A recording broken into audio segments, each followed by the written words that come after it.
Buenas tardes. El tema que vamos a ver a partir del día de hoy ya es nuestro siguiente tema de la unidad 1, que se llama componentes del espacio geográfico. Recordarán que en las tres sesiones anteriores analizamos algunas generalidades de la geografía, ramas auxiliares, ciencias auxiliares y ramas de la misma. Hoy vamos a comenzar con el siguiente tema, que es los componentes del espacio geográfico. Entonces, bueno, quisiera comenzar preguntando qué es para ustedes espacio, qué entendemos por espacio, qué nos llega a nuestra mente cuando escuchamos la palabra espacio. ¿Quién me ayuda, por favor? Yo escojo. Por favor, Miguel, te escucho. Yo entiendo como espacio todo aquel ambiente en el que estamos o todo aquel ambiente que nos rodea. Bien, sí, Miguel, gracias. Precisamente cuando hablamos de espacio, nos referimos a una porción, ¿no?, de tierra, de un lugar en donde podemos hacer uso de él.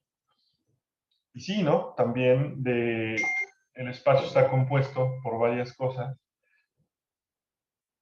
y pues es todo aquello que nos rodea, ¿no? Entonces, bueno,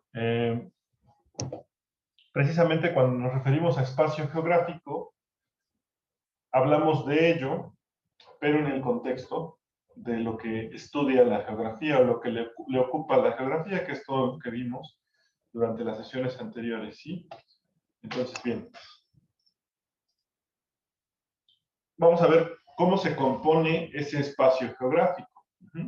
Entendemos por espacio geográfico, dice aquí que se refiere a cualquier lugar del planeta que sea habitable, transformable y colonizable por el ser humano, es decir, pues prácticamente casi todo el planeta. El ser humano ha logrado, si no habitar, pero sí ha logrado explotar de alguna u otra forma, ¿no? Casi todo el planeta. Entonces, si bien la geografía se encarga de estudiar la Tierra como tal, bueno, pues los espacios geográficos van a ser todos esos espacios que componen nuestro planeta. Dice que obteniendo de ello algún beneficio económico y permitiéndole satisfacer sus necesidades básicas de alimentación, vivienda y trabajo. Así es como se vincula el ser humano con los espacios de la geografía, porque pues el ser humano, reitero, va a explotar, ¿no?, todo lo que la naturaleza le brinda. A eso se refiere básicamente cuál es el espacio geográfico, y vamos a ir analizando cada uno de sus componentes. Dice que los distintos pueblos representaron su espacio geográfico mediante mapas rudimentarios, es decir, desde nuestros antepasados, ellos representaban de alguna forma el espacio que habitaban, y obviamente nos referimos a mapas muy rústicos, y poco a poco esto ha ido evolucionando, la tecnología y demás, y bueno, ahora ya tenemos, con los avances tecnológicos, pues, mapas más sofisticados, más completos, e incluso digitalizados o virtuales, ¿no? Si nos referimos al uso del GPS, todavía te puedes meter a Google Maps y puedes ver hasta la fachada de tu casa, ¿no? Eso ya es, obviamente, mucho más sofisticado. Entonces, bien, así es como se representan los espacios geográficos, ¿no? Vamos a ver un poco más adelante, cuando veamos las fuentes de información, ya más a detalle están en los mapas, ¿no? Ahorita solamente es un comentario. Bueno, ¿y cómo se compone el espacio geográfico? Comprende sobre todo tres dimensiones de interés. La biótica, que se refiere a la vida y al sistema ecológico. La abiótica, que se refiere a las formaciones naturales y terrestres, es decir, el espacio físico es lo abiótico. Lo biótico es la vida que habita ese espacio físico, eso lo van a ver en ecología también. Y la antrópica, que se refiere a la acción y presencia del hombre, es decir, dentro de esa interacción del ser humano en el espacio físico, pues cómo se modifica el espacio natural por la acción del hombre. A eso se refiere lo antrópico. Entonces, esas son las tres dimensiones de interés para la geografía respecto a los espacios geográficos. tienen alguna duda, me pueden ir levantando la mano. Entonces, ¿cuáles son estos espacios geográficos? Bueno, pues los componentes esenciales del espacio geográfico son 5. Salen los componentes naturales, los componentes sociales, culturales, económicos y políticos. Esos son los 5 componentes del espacio geográfico que vamos a estudiar y a analizar un poquito más a profundidad. ¿Sí?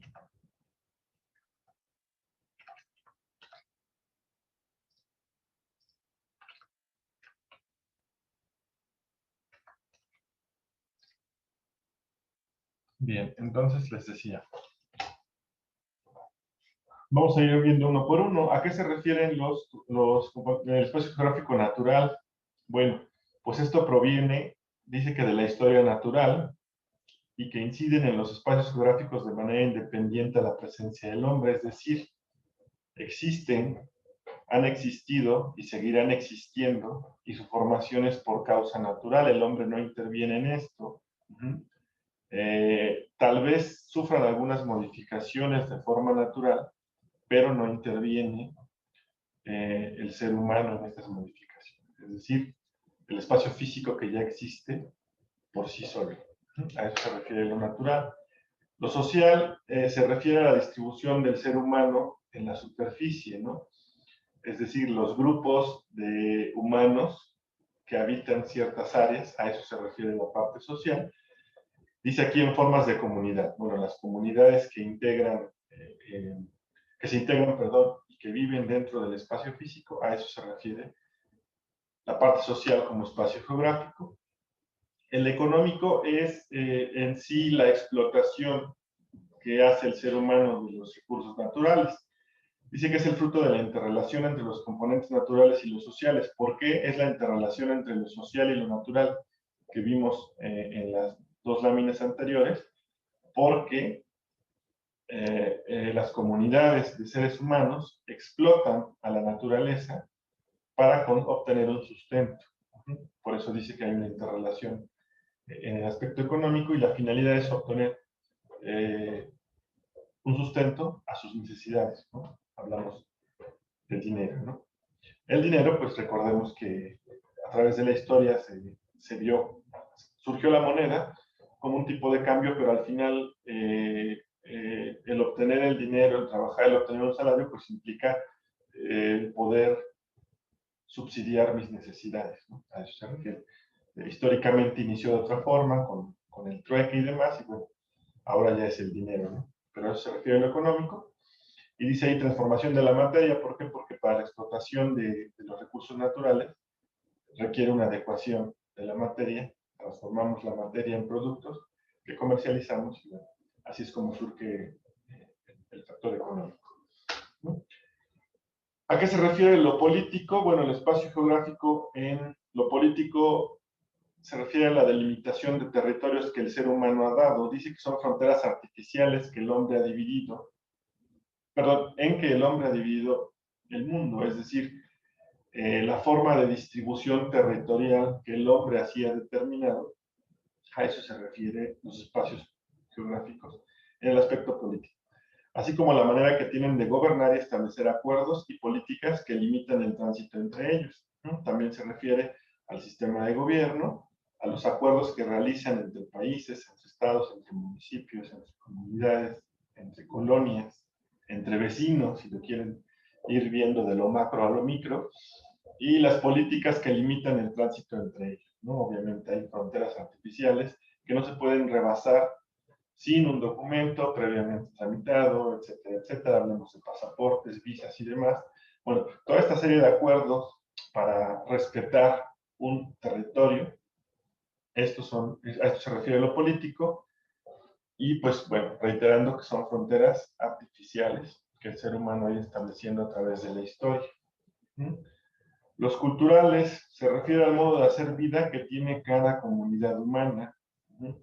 ¿Qué es la parte cultural? Bueno, pues la parte específica que distingue a cierto grupo de acuerdo a su conjunto de prácticas, su forma de expresión, tradiciones, regionalismo, etcétera, etcétera. Bien, no sé si está aquí alguna duda, chicos. No, pero Profe. Gracias. Gracias. Bueno, creo que con lo que hemos ido viendo, pues creo que nos queda un poquito claro de por sí de inicio. Y vamos a ver las características ahora sí que comprende cada uno de estos aspectos. Bien, lo natural, pues no hay mucho que decir porque es todo lo que existe de forma natural, ¿no? Concretamente, creo que ahí sí tenemos muy claro en lo que no interviene el hombre, lo que ya está, ¿no? En cuanto a la parte social, como características tenemos en primer lugar, integra el crecimiento, composición, distribución y movimiento de la población. Es decir, cómo se agrupan esas masas de población, cómo crecen, cómo se distribuyen, cómo se componen. La siguiente dice, integra las condiciones presentes y tendencias a futuro, generadas por su concentración, dispersión y problemas actuales de población. Es decir, analiza cómo están viviendo esos sectores de población actualmente. Por eso dice condiciones presentes y tendencias a futuro. Trata de prever cómo va a ser ese crecimiento, esa densidad. Bueno, por lo tanto, los problemas sociales que surgen y los que pueden surgir en el futuro. Y finalmente dice, permite relacionar a la población con las distintas actividades económicas y culturales en distintos espacios, contemplando aspectos como la desigualdad socioeconómica y la calidad de vida. Entonces, bien, relaciona a la población con las actividades económicas y culturales, por lo tanto, va estrechamente ligado con la parte económica y cultural. ¿Por qué? Porque cuando se conforma una sociedad, pues ya prevén o llevan implícita una forma específica de comportamiento y ahí entra la parte cultural. Y en cuanto a la parte económica, pues bien, si analizas la problemática de un sector social, pues de manera obligada va vinculado con su forma de vida, ¿sale? Su forma de desarrollo, su crecimiento y sus carencias, ¿no? A eso se refiere el vínculo que tiene con la parte cultural y económica. Pero en sí se refiere a la población como tal, características de la población y los grupos poblacionales que se forman. ¿Sale? En cuanto a lo cultural, tiene que ver con lo que decíamos, pues intervienen aspectos como la lengua, la religión, las costumbres, tradiciones, vestimenta, arte, etc. Todo eso forma parte de la cultura de un sector social. Fortalece el aprecio de la diversidad cultural en lo local, estatal, nacional, continental o mundial. Ahí vamos de lo micro hacia lo macro. Y dice que gracias a al estudio de estas características podemos apreciar la diversidad cultural que existe, ¿no? Desde lo micro hasta lo macro. Y fortalece la identidad de las personas con respecto al contexto en el que viven. Cuando analizábamos algunos aspectos en la materia de literatura de nuestros orígenes como indígenas, como comunidades prehispánicas, bueno, pues eso permite fortalecer la identidad cuando conocemos, y vamos a ver un poco más en literatura también sobre esto. Entonces, bueno, dice que fortalece la identidad. Y lo económico, pues bueno, se refiere a todo lo que genera riqueza, pero el fin que persigue, ahorita lo vamos a ver, no como tal nos referimos a acumular dinero, ¿no? Dice que reconoce los espacios económicos en diferentes escalas para comprender la relación entre los recursos naturales y su correcta ocupación. De inicio, pues hablábamos de la transformación de la materia, ¿no? Cómo voy a ocupar esos recursos naturales para solventar mis necesidades, y lo dice el punto 2, se adentra en cuestiones vitales de las personas, es decir, qué necesito para sobrevivir y cómo lo voy a obtener, pues a través de la explotación de recursos naturales de forma obligada. Es decir, no hay actividad económica sin materia prima y no hay materia prima sin recursos naturales. Y el último ubica las diferencias económicas, y esto se refiere a la desigualdad social. Dentro de la parte social, en todos los grupos, hay desigualdades económicas. No todos tenemos lo mismo, no todos ganamos lo mismo, no todos podemos comprar lo mismo. Y a eso se refiere. Y por último, lo político, que dice que delimitan los territorios de los países, las zonas y otros espacios geográficos a partir de una división política. Y reiteramos lo que decíamos anteriormente, en cuanto a esta división se refiere a fronteras artificiales, que ha ido a delimitar el hombre, y dice que se han fabricado a partir de los hechos históricos que se han suscitado. Bueno, si analizamos un poco, por ejemplo, la historia de México, cómo se ha alterado nuestro espacio político, sobre todo en la frontera norte, ¿no? Actualmente contamos con una frontera natural y otra artificial, y en ese contexto, por ahí, el expresidente de los Estados Unidos, Donald Trump, hablaba de poner un muro en la parte artificial y demás. Bueno, pues estas son fronteras artificiales. En el caso de nosotros, tenemos una frontera natural con Estados Unidos, que es el río, pero al final lo artificial es hasta dónde llega México y empieza Estados Unidos y viceversa. Y reitero, ¿no? Hay una alteración ahí de nuestra frontera, de acuerdo a nuestros antecedentes históricos. Entonces a esto se refiere, ¿no? Cómo se han suscitado estos hechos que han permitido esa organización política entre las naciones y esa delimitación que se ha hecho. Y son divisiones no naturales que comprenden aspectos como la jurisdicción. La jurisdicción se refiere al espacio geográfico y la competencia que tiene un país, un estado, un municipio, ¿no? Por ejemplo, si yo estoy en Cholula y cometo una infracción de tránsito y por ahí va pasando una patrulla del municipio de Puebla, pues no me puede generar una infracción porque no tiene jurisdicción, es decir, está fuera de su espacio geográfico en donde podría infraccionarme. Por lo tanto, la autoridad competente, de acuerdo a la jurisdicción, sería Vialidad de Cholula, no de Puebla. A eso se refiere la jurisdicción. Ahí pusimos un ejemplo de un municipio, pero eso puede ser en un estado y en un país, ¿no? Dice, entonces comprende aspectos como la jurisdicción, políticas gubernamentales, que por supuesto aplican las políticas emitidas por el Estado, aplican solamente para, en este caso, las políticas que emite el gobierno de Andrés Manuel López Obrador, aplican para el territorio nacional, y por la misma jurisdicción no pueden aplicar para Estados Unidos, ¿no? Por ejemplo. Y acuerdos nacionales e internacionales, bien, pues ahí entra, por ejemplo, organismos internacionales como la Organización de las Naciones Unidas y suscriben acuerdos, pactos o tratados que se obligan, quienes intervinieron en dicho acuerdo, a respetar, ¿no? En el caso de México, los tratados internacionales de los que México forman parte han sido elevados a rango constitucional, es decir, todas las autoridades de los tres niveles de gobierno, municipal, estatal y federal, están obligados a respetar los acuerdos internacionales tal cual como si fuera una disposición de la Constitución Política de los Estados Unidos, que si vieron por ahí la supremacía de la ley, ninguna ley está por encima de la Constitución está por encima de todas las leyes, y de acuerdo a esta elevación al rango constitucional de los tratados,